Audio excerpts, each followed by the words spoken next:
O Evangelho, como me foi revelado por Maria Valtorta, capítulo 323, a visita a Antigônio. Valtorta descreve a visão no dia 7 de novembro de 1945. Meu filho Tomai veio para os mercados. Hoje é sexta hora. Ele volta para Antigônio. O dia está morno. Quereis ir até lá? Como desejáveis? Pergunta o velho Felipe, enquanto serve aos hóspedes um leite quente. Iremos sem falta. Que hora falaste? A sexta. Podeis voltar amanhã, se quiserdes, ou então antes do sábado, se assim mais vos agradar. Então todos os servos hebreus, ou os que entraram na fé, virão para as funções do sábado. Assim faremos. E não foi dito que não seja escolhido aquele lugar para estes morarem nele.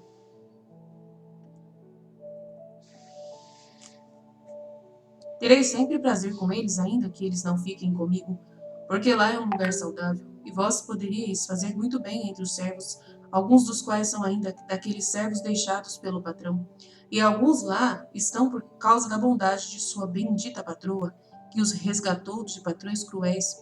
Portanto, não são todos israelitas, mas já não são mais nem mesmo pagãos.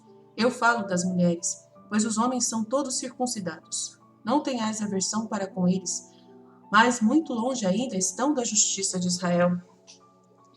Os santos do templo, que são perfeitos, se escandalizariam com eles.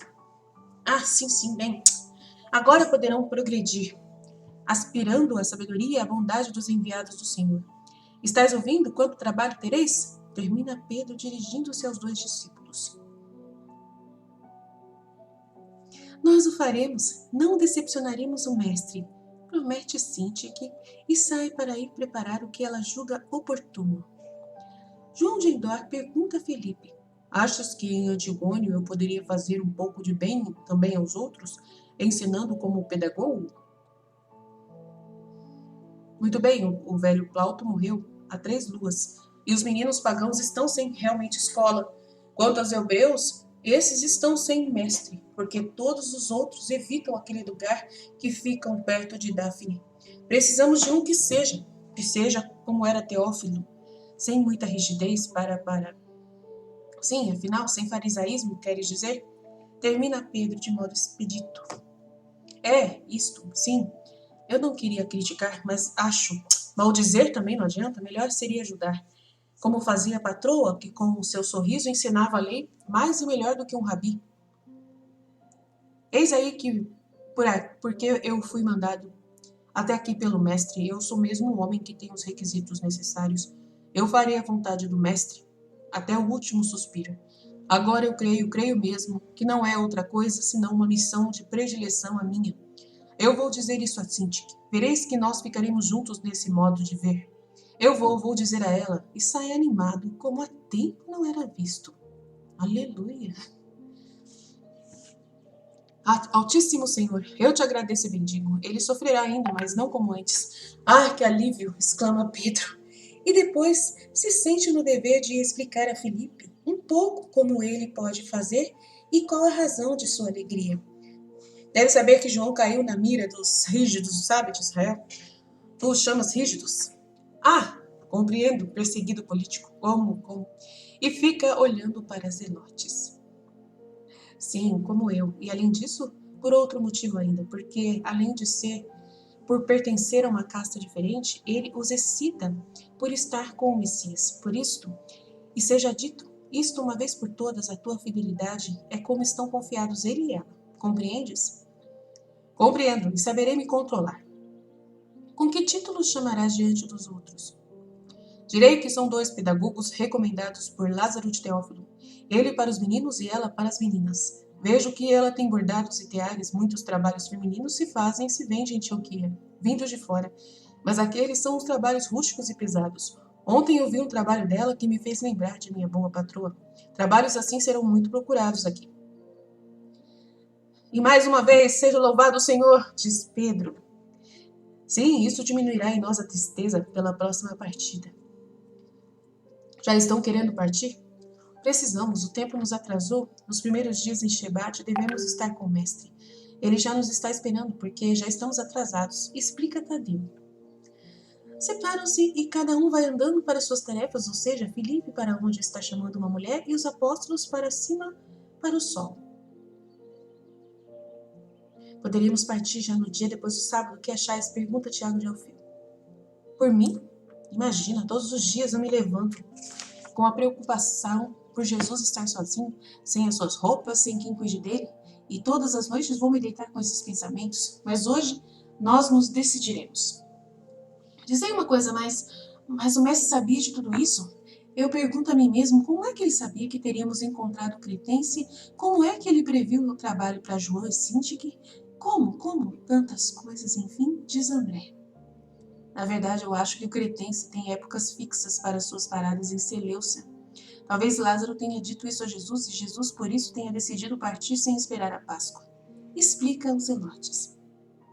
Sim, está bem. E pela Páscoa, como fará João? Pergunta Tiago de Alfeu. Ora, fará como os outros israelitas, diz Mateus. Não, isso seria de ir cair na boca do lobo. Nada disso, no meio de tanta gente, quem iria descobri-lo? O Scar? Que foi que eu disse? O Iscariotes. Que foi que eu disse? Não penseis nisso. É uma brincadeira da minha mente. Pedro ficou corado e aflito por ter falado de Iscariotes. Judas de Alfeu põe-lhe a mão sobre o ombro, sorrindo, com o seu sorriso sério, e diz: Deixa para lá.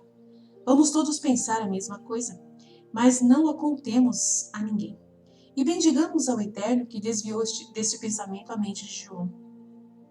Calam-se todos absurdos, mas para eles, verdadeiros israelitas, é preciso pensar como vai poder fazer a sua Páscoa em Jerusalém aquele discípulo exilado, e volta a falar do assunto.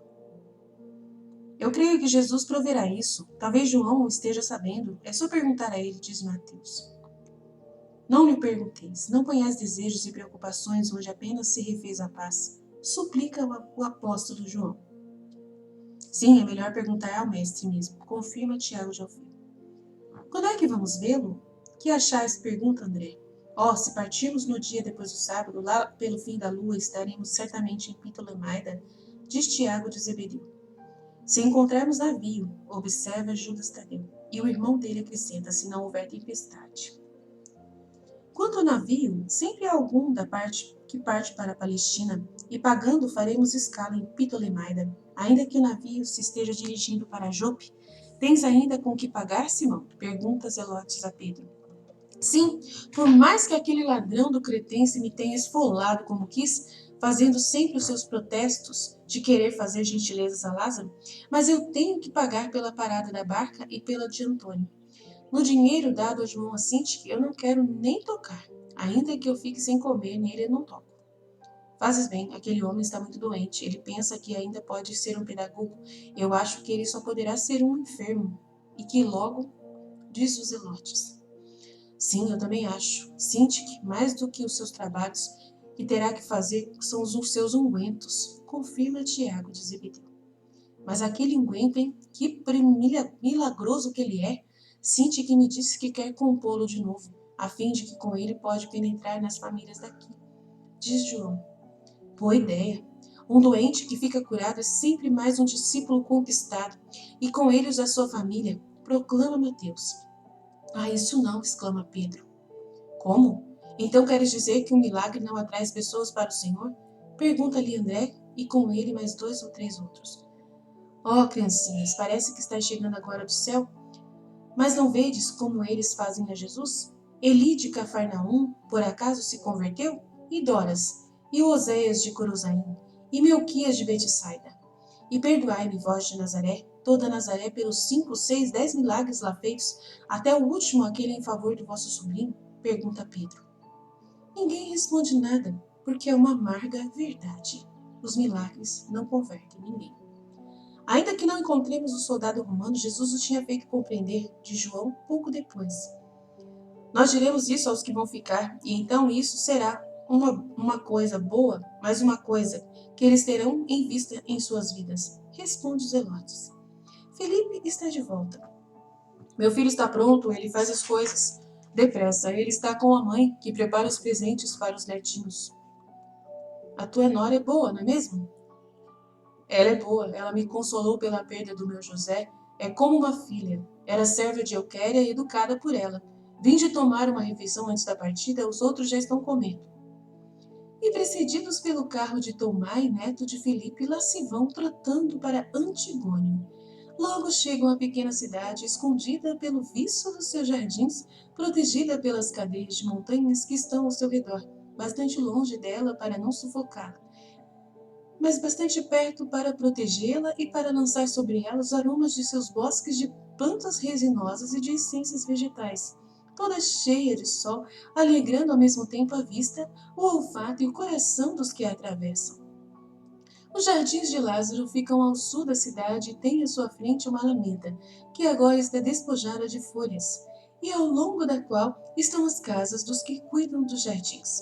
São umas casinhas baixas, mas bem conservadas, e às soleiras delas se mostram os rostos de meninos e de mulheres que estão observando curiosos e que saúdam sorrindo.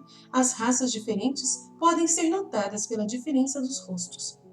Tomai mal passou a cancela que marca o começo da propriedade, faz ao passar por diante de cada casa um estalido especial com um chicote, que deve ser algum sinal. Então os moradores de cada casa, depois de terem observado aquilo, entram para suas casas e depois saem, tendo fechado as portas e ido pela alameda atrás dos dois carros que vão com os animais andando passo a passo. Parar no centro de um círculo, em que os raios são os caminhos, que dali partem em todos os sentidos como os raios de uma roda, por entre campos e mais campos dispostos em canteiros, alguns deles despidos de vegetação, outros em seu verde perene vigiados pelos loureiros, as acácias, ou plantas semelhantes ou por outras plantas, que pelos cortes feitos em seus troncos, nos estão dizendo que produzem algum látex odorífero ou resinas. No ar sente-se um odor mesclado de aromas balsâmicos resinosos perfumados. Há colmeias também por toda parte, também tanques para irrigação, onde vão beber uns pombos alvíssimos, e em certas faixas especiais de terra nua, capinada a pouco, estão esgaravatando o chão umas galinhas, também brancas, das quais umas mocinhas estão cuidando. Tomai continua dando estalidos com seu chicote repetidamente, até que todos os súditos do pequeno reino se reúnam ao redor dos recém-chegados. E então ele dá começo ao seu pequeno discurso. Aí está Filipe, nosso chefe, o pai do meu pai, manda a recomenda a estes santos de Israel, que até aqui vieram, para que Deus esteja sempre com ele e com sua casa. Muitos de nós nos lamentamos, porque aqui nos faziam falta as palavras dos santos rabis, e eis que a bondade do Senhor e de nosso patrão, que está longe, lá longe, mas que nos tem tanto amor, que Deus lhe retribua pelo bem que ele nos fez, que ele fez aos seus servos, nos vieram trazer o que nossos corações desejavam. Em Israel surgiu o prometido dos povos, o Messias, assim Nolo havia dito nas festas do templo e na casa de Lázaro, mas agora realmente está vivo entre nós. O tempo da graça chegou, porque o rei de Israel pensou em seus menores servos e mandou aos seus ministros trazer-nos as suas palavras. Estes são os seus discípulos, e 2 destes vão viver no meio de nós, aqui em Antioquia, ensinando-nos a sabedoria para sermos doutos das coisas do céu, e também nas que se referem às necessidades desta terra. João, pedagogo e discípulo de Cristo, ensinará aos meninos as 2 sabedorias, a humana e a divina. Sintique, discípula e mestra em trabalhos de agulha, ensinará a ciência do amor a Deus e a arte dos trabalhos femininos às meninas. Recebei-os como uma bênção do céu e amai-os como ama Lázaro de Teófilo e de Euquéria. Glória e paz às suas almas, e como os amam as filhas de Teófilo, Marta e Maria, nossas amadas patroas e discípulas de Jesus de Nazaré, o Rabi de Israel, o prometido rei. O pequeno povoado, formado por homens de túnicas curtas, que têm as mãos sujas de terra e manejam ferramentas de jardinagem, por mulheres e meninos de todas as idades, ficam escutando assombrados. Depois começa a cochichar e por fim se inclinam profundamente. Tomai começa as apresentações. Simão de Jonas, o chefe dos enviados do Senhor. Simão Cananeu, amigo do nosso patrão. Tiago e Judas, irmãos do Senhor. Tiago, João, André e Mateus. E depois diz os apóstolos discípulos: Esta é Ana, minha mulher, da tribo de Judá, como minha mãe. Por outro lado, porque somos genuínos, vindos por Euquéria de Judá, José, o varão consagrado a Deus, e Teoquéria, a primogênita, que em seu nome traz a lembrança dos justos patrões, sábia filha e amante de Deus, como uma verdadeira israelita. Nicolau e Dositeu, terceiro filho, este já é esposo. Um profundo suspiro acompanha uma nota que há muitos anos está com Hermion. Vem cá, mulher. E vem para a frente uma moreninha, muito jovem, com um menino lactante nos braços. Veja, é filha de um prosélito e de uma grega. Meu filho a viu em Alanchodecene, na Fenícia, quando lá esteve a negócios e a desejou. Lázaro não se opôs, mas até disse, é melhor assim, antes que suceda coisa pior. Pior não é, mas eu queria um sangue de Israel, eu. A pobre da Hermion está de cabeça baixa, como se estivesse sendo acusada. Dositeu está tremendo e sofrendo. Ana, que é a mãe e sogra, os fica olhando com olhares cheios de dó. João, ainda que seja o mais jovem de todos, sente a necessidade de socorrer os espíritos humilhados e diz: no reino de Deus não há mais gregos, israelitas, romanos nem fenícios, mas somente filhos de Deus. Quando por meio destes que vieram tiveres conhecido a palavra de Deus, teu coração se iluminará com novas luzes, e esta mulher não será mais a estrangeira, mas a discípula, como tu e como todos de nosso Senhor Jesus. Hermion levanta a cabeça abatida e sorri com gratidão para João apóstolo. E nos rostos de Dositeu e de Ana vê-se a mesma expressão de reconhecimento. Tomai responde sério. E assim queira Deus que aconteça, porque ela é de outra origem, mas nada se pode censurar em minha nora. Aquele que está em seus braços é Alfeu, que tomou o nome do pai dela, um prosélito. A pequenina, com aqueles olhinhos da cor do céu por baixo de uns cabelos anelados e da cor de ébano, é Mirtica, o nome da mãe de Hermion, e este aqui é o primogênito, é Lázaro, porque o patrão desejou este nome, e o outro é Hermes. O quinto deverá se chamar Tomai e a sexta Ana, para dizer ao Senhor e ao mundo que o teu coração se abriu para novas compreensões, diz ainda João apóstolo. Tomai se inclina sem dizer nada a João, depois continua a fazer as apresentações. Estes são os dois irmãos de Israel, Miriam e Salviano, da tribo de Neftali, e estes são Eubonida, da tribo de Dan e Simeão, de Judá. Depois, aqui estão os prosélitos romanos que a caridade de Euquéria trabalhou para resgatar da escravidão e do paganismo. São eles Lúcio, Marcelo, Solon, filho de Elateu. É um nome grego, observa Sintique. É da Tessalônica, escravo de um servo de Roma, e o desprezo é evidente na expressão servo de Roma. Euquéria o acolheu junto com seu pai já moribundo em uma hora de grande confusão, e se o pai morreu pagão, Solon já é um prosélito. Priscila, vem cá para a frente com os teus irmãos, com os teus filhos. Uma mulher alta e esguia de aspecto aquilino anda para a frente, empurrando uma menina e um menino, e levando enroladas em suas vestes duas pequeninas irrequietas. Aqui está a mulher de Solon, que foi liberta de uma romana que já morreu, e Mário, Cornélio, Maria e Martila, que são gêmeas. Priscila tem experiência com essências. A Micleia vem agora com os teus filhos. Esta mulher é filha de prosélitos. Prosélitos são também os dois meninos, Cássio e Teodora. Tecla, não fiques te escondendo, é mulher de Marcelo. A sua tristeza por ser estéril. Ela também é filha de prosélitos. Estes são os colonos. Agora estão nos jardins. Vinde, vinde. E ele os conduz através da vasta propriedade, acompanhados pelos jardineiros que vão explicando quais são as culturas e os trabalhos, enquanto as meninas vão voltando para suas galinhas, que aproveitam a ausência de suas vigilantes, para irem desaparecendo por outros lugares. Tomás explica. Elas são trazidas para cá para limparem a terra das lagartas, antes da primeira semeadura das sementes que se faz cada ano. João de Endor sorri ao ouvir as galinhas cacarejando e diz: parecem com as que eu tinha lá há tempo, e se inclina, jogando-lhes pequenas migalhas de pão apanhadas na sacola, até que as frangas comecem a rodeá-lo e se ri, porque uma mais atrevida lhe arranca as migalhas de entre os dedos.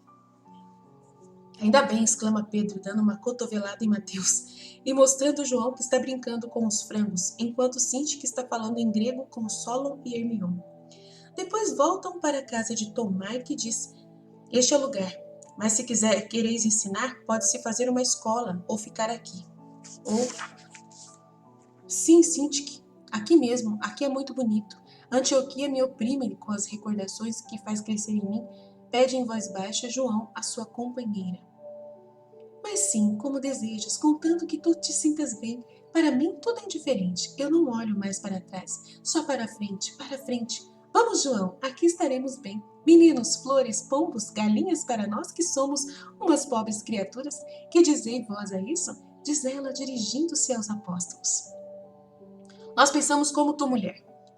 Então fica como foi dito. Muito bem, nós partiremos contentes. Oh, vós não partireis. Eu não vos verei mais. Não nos verei mais. Por que tão cedo? Por quê? João recai em sua tristeza. Nós não estamos aqui, não estamos indo agora. Aqui estamos enquanto aqui estiveres. Pedro não sabe dizer o que João vai ser, e para não deixar que se veja que seus olhos também estão cheios de lágrimas, ele abraça o choroso João e procura consolá-lo assim. E assim termina a visão Fiat.